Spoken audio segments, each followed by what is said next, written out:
Hey everybody, Rory Graham with Success Tracks, and today we have Don Pikula, who is actually responsible for exactly what you're seeing. He helps people get into the podcasting business, and that's certainly very big nowadays, and I'm taking advantage of it, and it's something you might want to listen to too. But it's a fascinating story of how he got in this business, and I'm going to let him tell you all about it here in the interview that's coming up right after this message. This episode is sponsored by the book, Did I Tell You I Love You Today? By Rory Graham, an exciting story that poses the question, if you could go back 40 years in your life with today's knowledge, what would you change and who could you save? Order yours today on Amazon, Audible, and other fine booksellers, or get an autographed copy at www.rorygraham.com.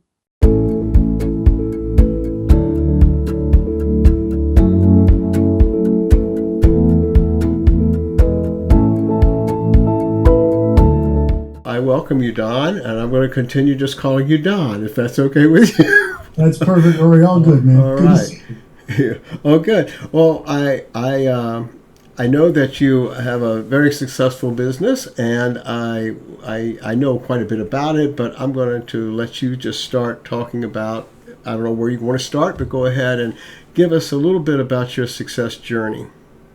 Yeah, sure. Well, I'll start with what it is that we do now. I mean, they're watching you make a podcast that looks like it's professionally produced, but Rory, you're just at your desk in your home, right?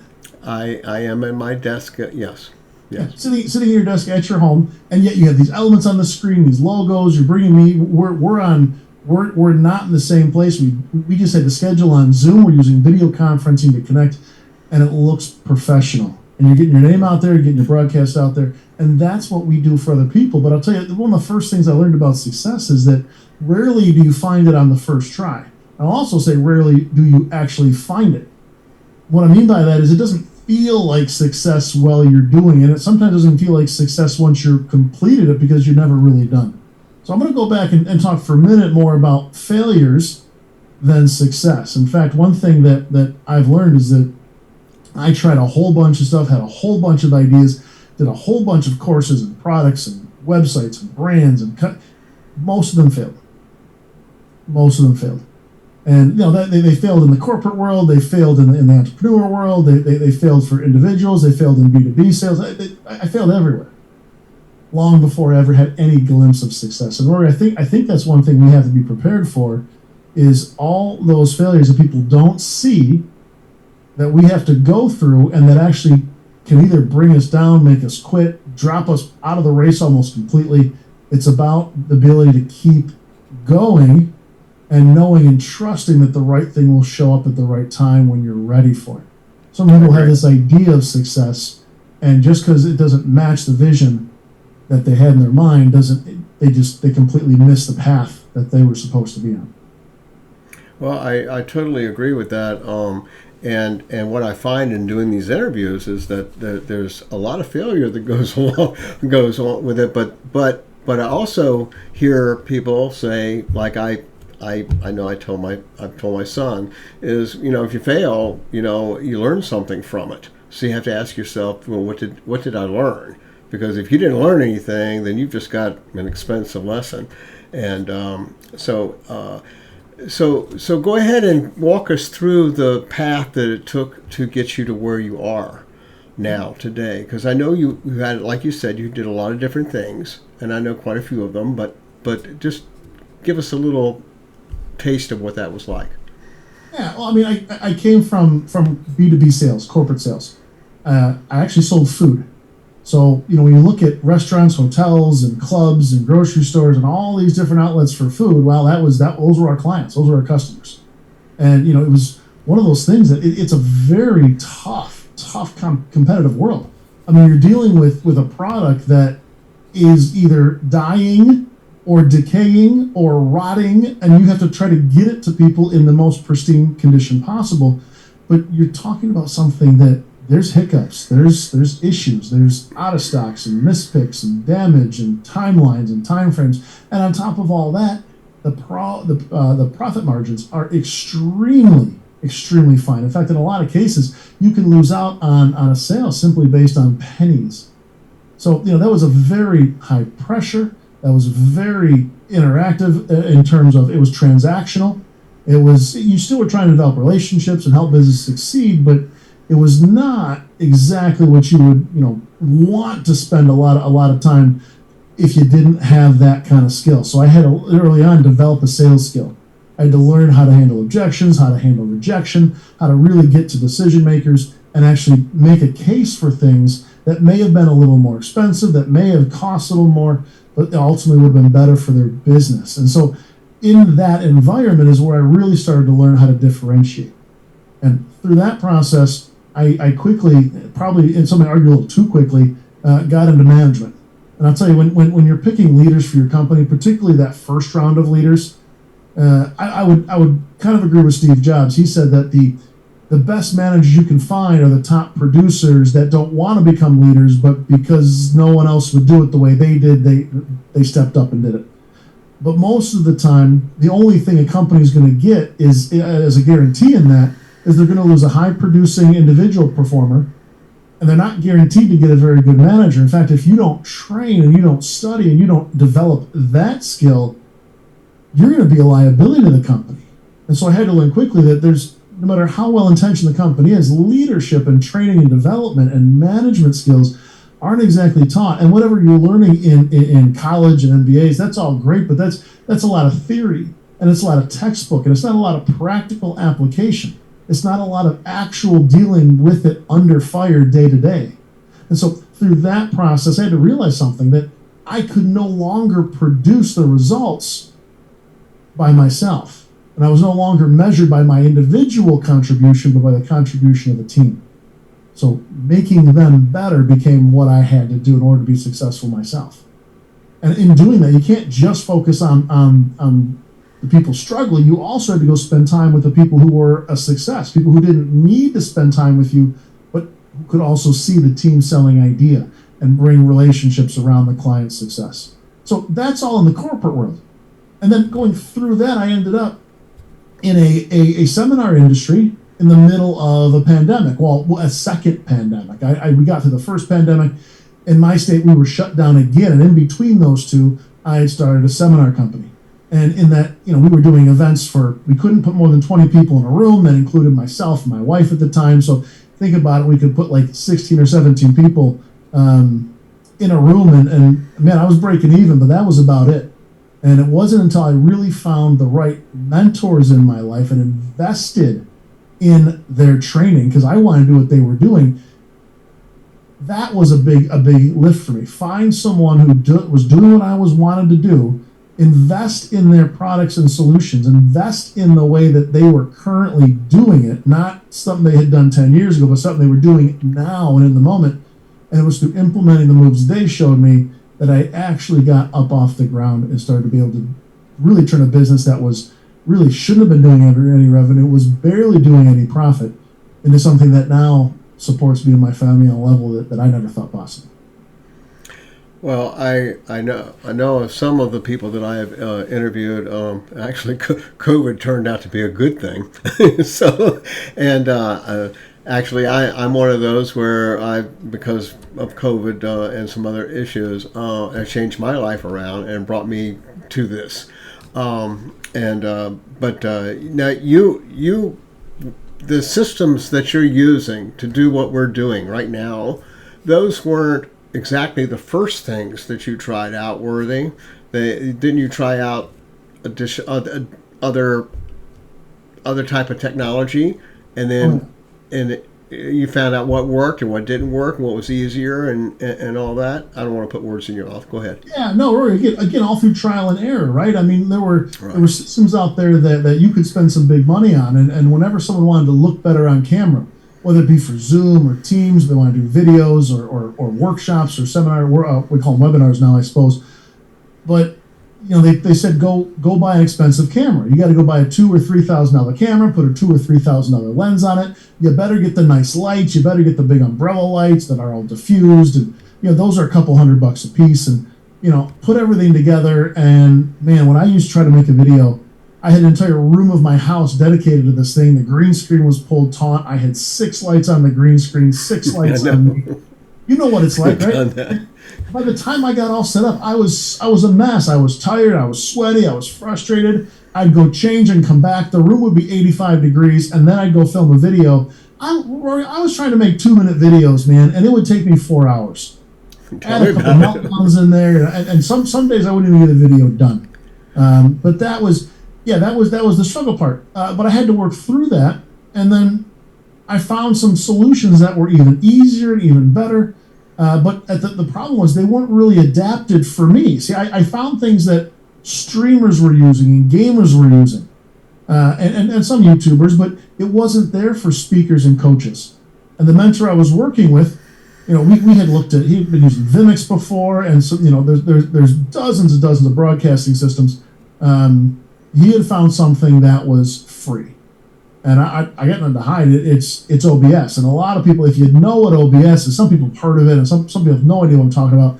But there's a lot of people that have heard of it and say, oh, yeah, I tried that. I gave up. I couldn't figure it out. But we had actually put together the program where we figured it out.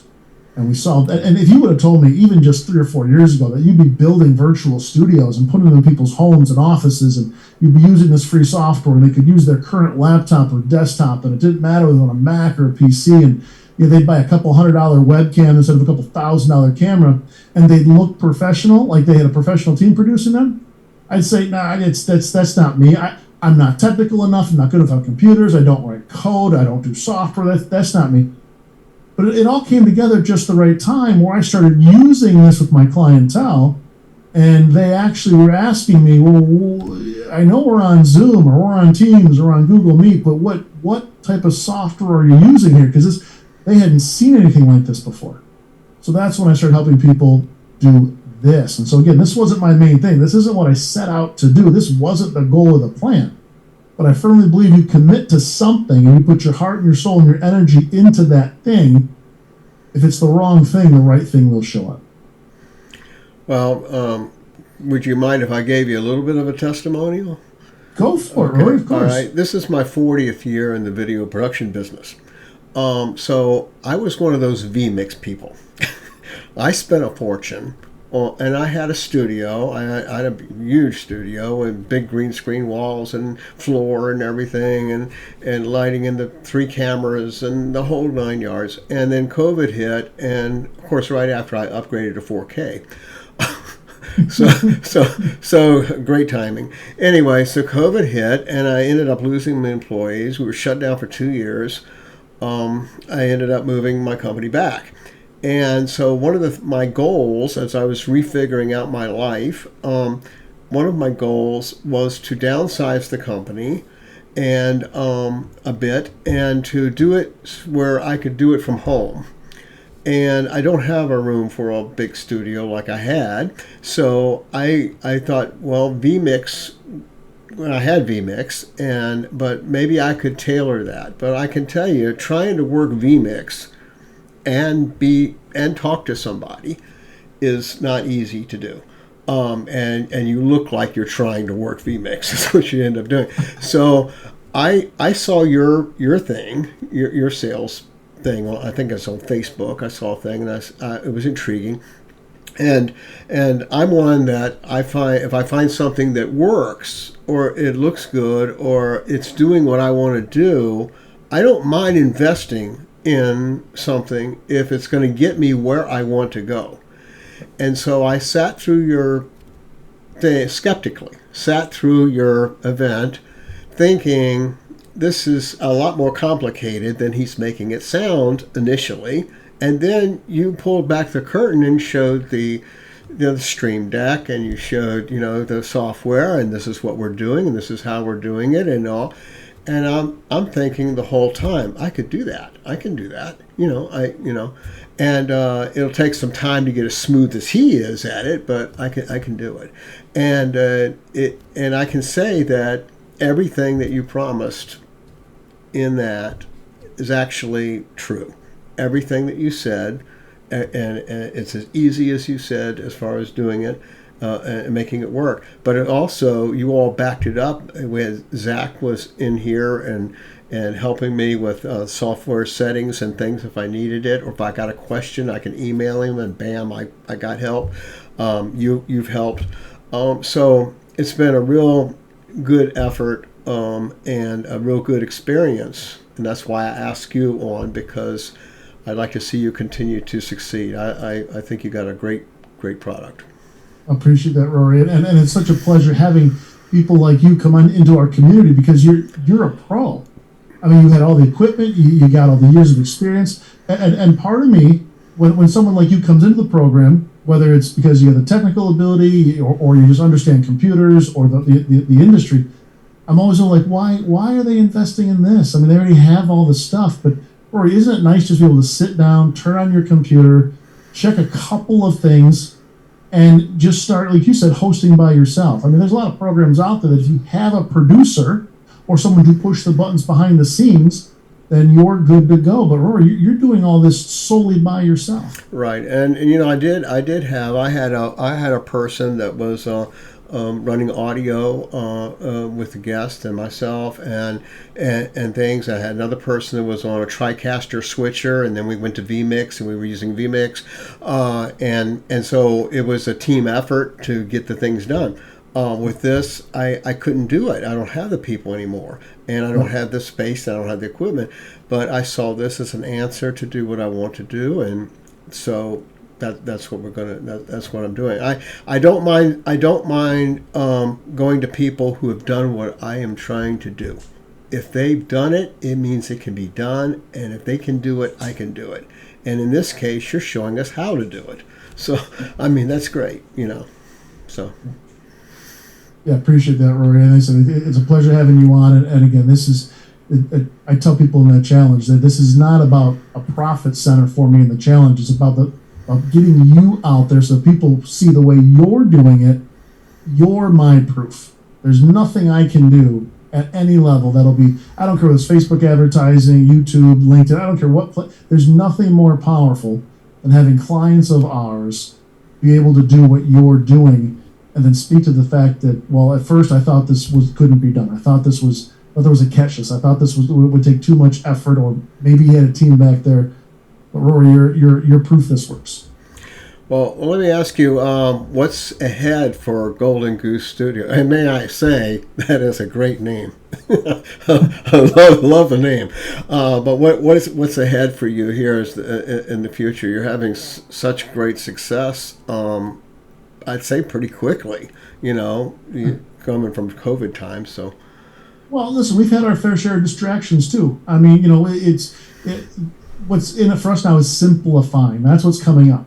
Simplifying the process so that everything that we do is not just repeatable, but we're trying to remove the variables. Early on, we thought, well, let's make anything work. Let's make any computer and any camera and any microphone and let's make anything work. What we figured out is people want to invest in a solution where it is turnkey. I mean, all I'm doing right here, I'm on a standing desk. I got 3 monitors. I don't even need. I got a camera that I'm looking at. I got a microphone and a mix, which I also don't need. Rory, this is something that we can ship out a backpack already programmed if they want to be mobile, or we would ship the standing desk with all the equipment, show them exactly how to plug it in. What's the future for us is making this simple. Okay. Do you have, if there's 2 things that led to this success that you've had, two things that you could give somebody that's, whether it's, not people trying to do your business or even trying to be in this type of business, but any business. Is there 2 main things in business that you think are keys to success that you would like to leave us with? Yeah, I tell you, number one, invest. Just like you said, Rory, invest in not just general education, but specialized education. Invest in the people that are currently doing what you want to do. Whether it's the way you're presenting, what's the way you're selling, whether it's your mindset, whether it's your goals, whatever it is. Find people that are where you want to be, invest in them, pay them for their time, and then implement what they tell you. I mean, that's number one. Number 2, I would say you have to eliminate the distractions. There's 100 shiny objects that are going to come at you and try to take you different directions. But if you try to chase 2 rabbits, you catch none. Stick with the one thing. Don't give up on it. And just trust. just trust that if you really are fully committed to something that's wrong for you, wrong for your business, that the right thing will show up and you'll know about it. But that can't be an everyday occurrence. You gotta focus on what you can do each day and stop worrying about where you might be a year, 5 years from now. Okay, well, I really appreciate you being on Success Tracks today, and I I will have your contact information at the on the post and at the end of this video. And so and again, anybody that's interested in doing what you're seeing here and maybe even doing it better. I'm new at this, but anyway, I recommend that you contact Don and at Golden Goose, and I'm sure he can help you out. Yeah, Thank are you. you okay if I give your audience a little gift? Is that okay? Sure. So I got a book, and yeah, I mean I got a couple of books, but let me tell you something. When you write a real book, like nobody reads this thing. This is 143 pages, and man, I mean I can tell you maybe a dozen people read it. Then I got this book that's like a kid's coloring book, man. I mean this thing is like simple, it's big pictures, but it's also interactive, has videos. This book will take them through every step that they need to get their studio, get their image, get their online presentation up to the next level. And if they'll go to the website, goldengoosestudios.com, what they'll find is on top here will be a section where if they put in their name and email, they can have that either the training or invest in that book to take it to the next level. That's the training's free. The book costs like 20 or 30 bucks. It's nothing big, but it is the answers that you may be looking for right now. Well, then I would highly recommend that they check that out because, like I said, everything I've gotten from you through this whole program has been exactly what you said. Nothing was false advertising or bait and switch. It was exactly what you need, exactly what works, and I've been very impressed. So thank you so much for joining us, Don. Thank you, Roy.